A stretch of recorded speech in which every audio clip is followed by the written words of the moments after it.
بسم اللہ الرحمن الرحیم۔ الحمدللہ والصلاة والسلام علی رسول اللہ، اما بعد، اعوذ باللہ من الشیطان الرجیم، بسم اللہ الرحمن الرحیم۔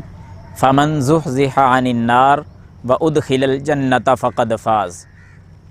اللہ رب العالمین نے قرآن مجید کی اس آیت کے اس حصہ میں اس بات کا اعلان فرما دیا کہ جس انسان کو، جس بندے کو، جس شخص کو جہنم سے بچا لیا گیا اور جنت میں داخل کر دیا گیا، حقیقت میں وہ انسان کامیاب ہو گیا۔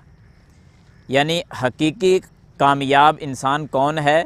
جس کو روز قیامت جہنم سے بچا کر جنت میں داخل کر دیا گیا، وہ حقیقت میں کامیاب ہے۔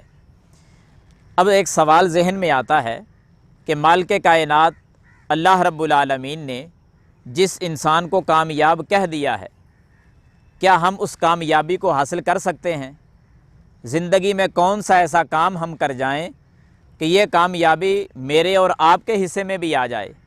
تو شریعت اسلامیہ نے بے شمار ایسے اعمال رکھے ہیں کہ ہم زندگی میں ان اعمال کو کر جائیں، اللہ اگر ان اعمال کو قبول کر لے تو حقیقی کامیابی حاصل ہو سکتی ہے۔ ان میں سے پہلا عمل نوٹ کیجئے۔ پہلا عمل یہ ہے توحید باری تعالیٰ، اللہ تعالیٰ کو ایک ماننا، توحید کا اعلان کرنا۔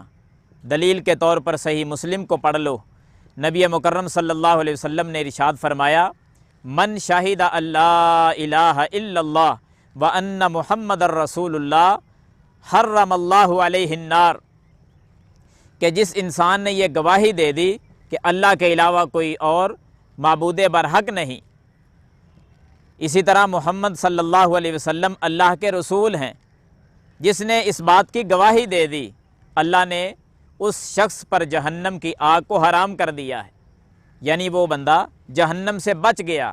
یہی اللہ نے قرآن میں فرمایا، فمن زحزح عن النار، جو جہنم سے اور آگ سے بچا لیا گیا۔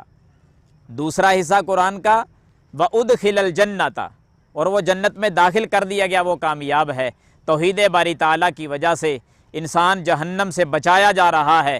اب سوال ذہن میں آتا ہے، کیا جنت میں داخل بھی کیا جائے گا یا نہیں توحید باری تعالیٰ کی وجہ سے؟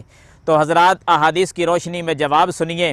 توحید باری تعالیٰ کی وجہ سے اللہ رب العالمین انسان کو جنت کا داخلہ بھی عطا فرمائے گا۔ کہاں لکھا ہے؟ صحیح مسلم ہی کے اندر سیدنا جابر رضی اللہ تعالیٰ عنہ فرماتے ہیں، اللہ کے رسول صلی اللہ علیہ وسلم نے ارشاد فرمایا، من مات وہو لا یشرک باللہ دخل الجنہ، کہ جو آدمی اس حال میں فوت ہوا کہ وہ اللہ کے ساتھ شرک نہیں کرتا تھا، یعنی عقیدہ توحید پہ فوت ہوا، وہ رب کی جنت میں داخل ہوگا۔ دوسرے الفاظ، دوسری حدیث جو صحیح البخاری میں ہے، فرمایا انسان نے توحید کو اپنا لیا، عقیدہ توحید بنا لیا، اس کے بعد پھر اسی پر زندگی گزارنے لگا، زندگی گزارتا گیا، بالآخر زندگی کا آخری سانس ہے، اور آخری سانس میں زبان پہ کلمہ توحید جاری ہو جاتا ہے۔ فرمایا، من کان آخر کلامہ لا الہ الا اللہ دخل الجنہ، جس انسان کے زبان سے آخری الفاظ کلمہ توحید نکل گئے، لا الہ الا اللہ جاری ہو گیا، وہ رب کی جنت میں داخل ہو گیا۔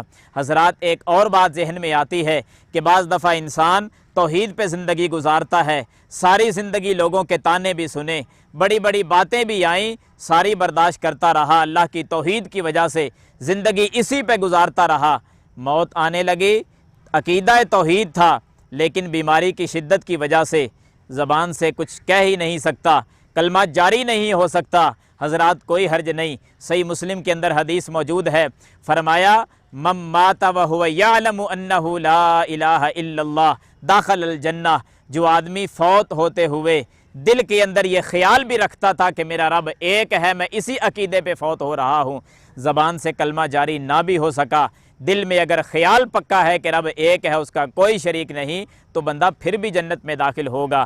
معلوم یہ ہوا کہ عقیدہ توحید کی بنا پر جہنم سے انسان کو بچایا بھی جائے گا اور جنت کا داخلہ بھی دیا جائے گا۔ اسی کو رب کے قرآن نے حقیقی کامیاب کہا ہے۔